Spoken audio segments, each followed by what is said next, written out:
proceed. Thank you, Your Honor. Good afternoon, Mr. Hodge.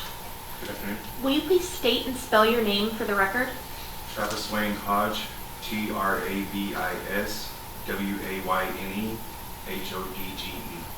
And Mr. Hodge, how old are you? I'm 36 years old. How are you currently employed? I'm currently unemployed now. All right. And I guess the better question is, where do you currently reside? Galveston County Jail. Before you were in Galveston County Jail, what did you do for a living? I was a maintenance worker at a hotel And where is it that you lived? in Bay Cliff. Have you lived in Bay Cliff your whole life? No.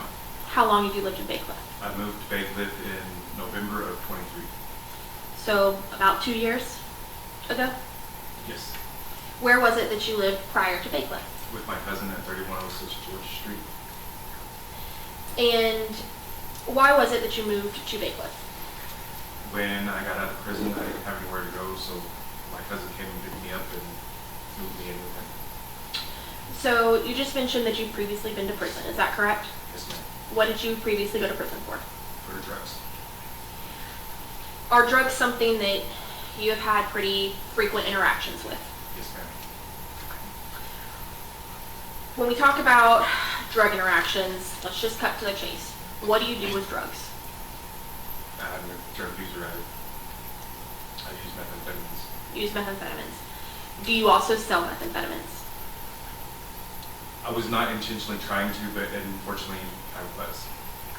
So, while it might not have been what you set out to do, you have sold drugs for profit, correct? I wouldn't say for profit. It was, if I had it, I sold it. Okay. Now, when you were selling methamphetamines, did you only sell to people you knew or people you didn't know, or how did you find customers? To people I knew. I want to ask you, do you know anyone by the name of Uriah Urick? I do now know that Uriah Urick is also somebody that I knew by Percy. So you know that the person you know of as Percy has the actual name Uriah Urick, is that correct? Yes, ma'am. Do you see the person you know as Percy in the courtroom? Yes, ma'am. Can you please tell me where he's seated and an item of clothing? In the black or blue shirt over there. Your Honor, may the record reflect this witness is identified the defendant. The record will so reflect. Can I see the attorneys very briefly, please?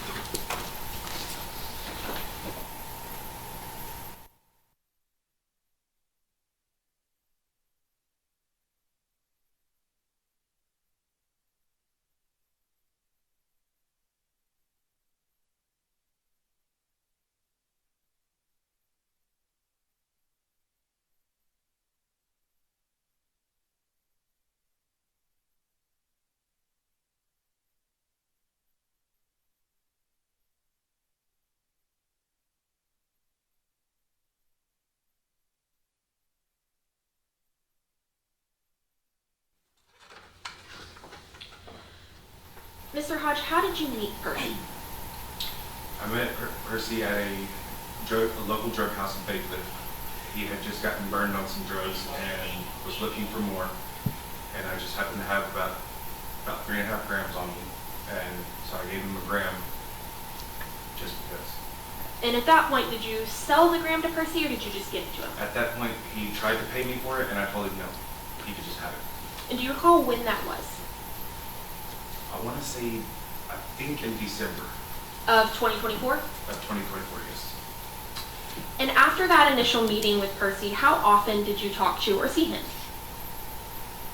For a while I didn't until his friend Jaden gave him my number, and then he contacted me one day, and I was a little pissed about it, but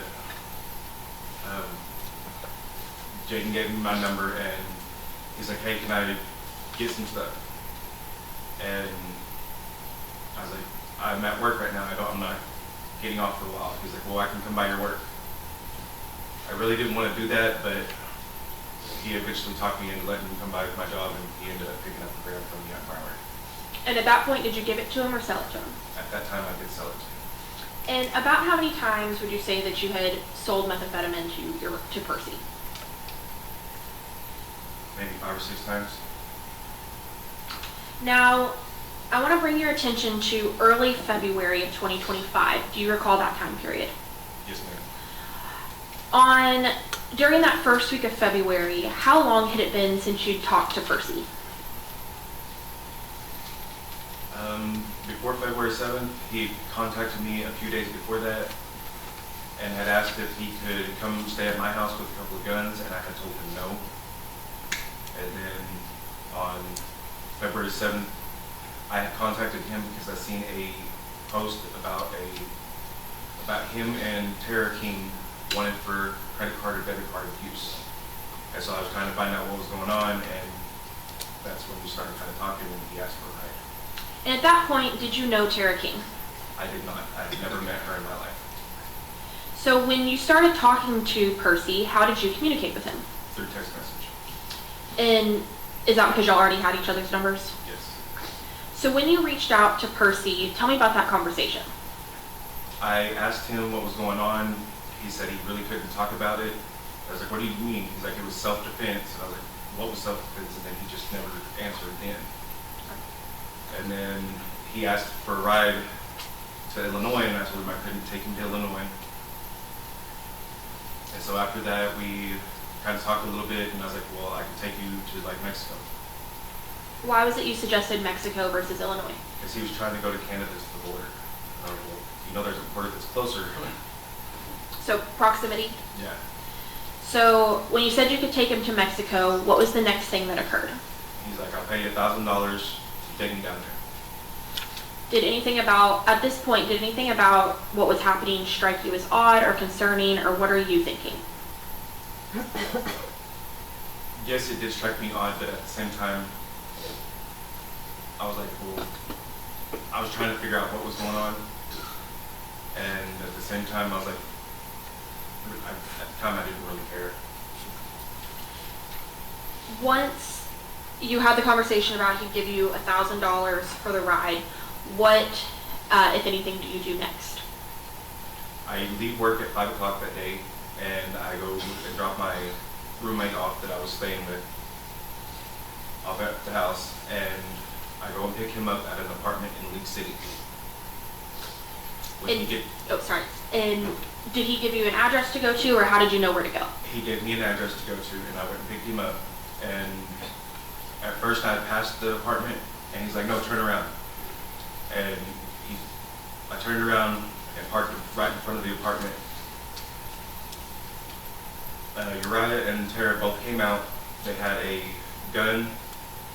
At the time I did not know it was a gun, but they had something wrapped up in a blanket, along with 3 or 4 different bags and a dog. What did the dog look like? A little black and brown tandem, I believe. And so, at this point, had y'all still only communicated by text message, or did y'all communicate any other way? We actually did. I did suggest that we move over to like an encrypted app because I mean, we were doing something kind of illegal. Was it kind of illegal or just illegal? We were doing something illegal. I was giving him a ride even though I knew that he was wanted by the Galveston County Police or Galveston County Sheriff's Office. And so I'm going to kind of put a pin right there because that's something that we need to talk about. We see that you currently, as we said, are residing in the Galveston County Jail, correct? Yes, ma'am. Why? I am currently facing charges of possession or manufacturing and delivery of a controlled substance penalty group 1, namely methamphetamine, as well as I'm facing a gun charge and also a hindering apprehension charge. And have you entered into an agreement with the state of Texas? I have. And do you recall what that agreement is? I do. It is 10 years in the Texas Department of Criminal Justice. Is it on all 3 charges or 2 charges or 1? It is on 2 charges. It is for the manufacturing and delivery of methamphetamine and the hindering apprehension. And is that also in exchange you dismissal on the unlawful possession of firearm by a felon? Correct. And as part of the agreement that you have entered in with the state, what are you required to do? To testify. Do you just have to testify, or do you Testify have and tell the truth. to tell the truth? Thank you. And is your agreement to testify in any trials to do with this case? Yes. Now, like you just said, at the time that you were going to give them a ride, you knew that they were charged with a felony, correct? With credit card or debit card abuse, correct. Okay. Now, Once you arrive at this apartment in Lake City, tell me what happens. When I picked him up, like I said, they had a blanket, and at the time I did not know what was in the blanket until after the fact.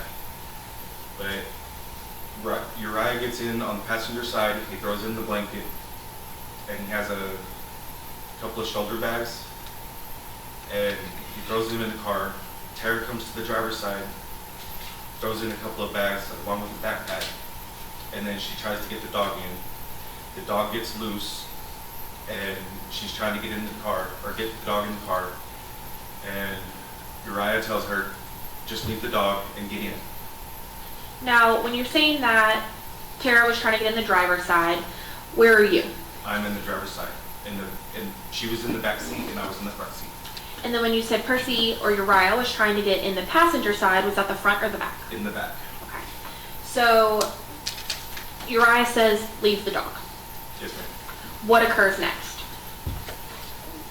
We leave the apartment. I go down to Main Street, and I turn right on Main Street, and I drive down a little bit, and I stop at the Walgreens. And I tried talking to Uriah then, and I was like, look, if it was self-defense, go ahead and turn yourself in. Because he had already told me that it was self-defense. I was like, what was self-defense? At that time, he tells me that he can't because of the position of the body. And what did that mean to you? That he actually murdered somebody. At that point, did you know who had been murdered? No, I did not. Once you're talking to him at Walgreens, does he say anything else at Walgreens? No, when we were sitting at Walgreens, he was very nervous, fidgety, looking behind his shoulder. I think he thought I was setting him up because he kept looking out the back window. Once we got on the highway and started off towards, I believe, Alvin, he handed me $500, and then we stopped in Alvin. So at this point, what is Tara doing? Tara's in the back seat. Her and Uriah are whispering the whole time. She doesn't really ever conversate with me. So is Uriah who you predominantly speak to throughout this drive? Yes, ma'am. But Tara and Uriah are communicating. Yes, ma'am. What happens next? So after we go to Alvin, I guess Tara had told Uriah that she was wanting some snacks and stuff. So I stop out at a convenience store. Uriah hands me $20, goes and says, go in and get stuff for us, get whatever you want. But he tells me stuff that she wants and stuff for him. So I go in, I get it, I come back out, I give it to them. In the parking lot of the convenience store, we both roll a bowl. I have my own stuff. I'm going to pause for a second. For those of us who may not be as drug savvy, what do you mean by roll a bowl? So when I say roll a bowl, we have a glass pipe that has methamphetamine in it, and you literally roll it back and forth for it to smoke. Okay. And you said you have your own stuff? I have my own stuff. Uriah has his own stuff. I don't know if this is stuff that I had given him 2 or 3 days before or not. Okay. So you just knew that you each had your own substances to use? Yes. Okay. So do just you and Uriah smoke at that point, or what does Tara do? No, ma'am. She's also in the back seat, and Uriah helps her light the bowl and roll it because me using drugs for over 15 years, I kind of know the signs of when somebody's new, and I could tell that she had just recently started smoking.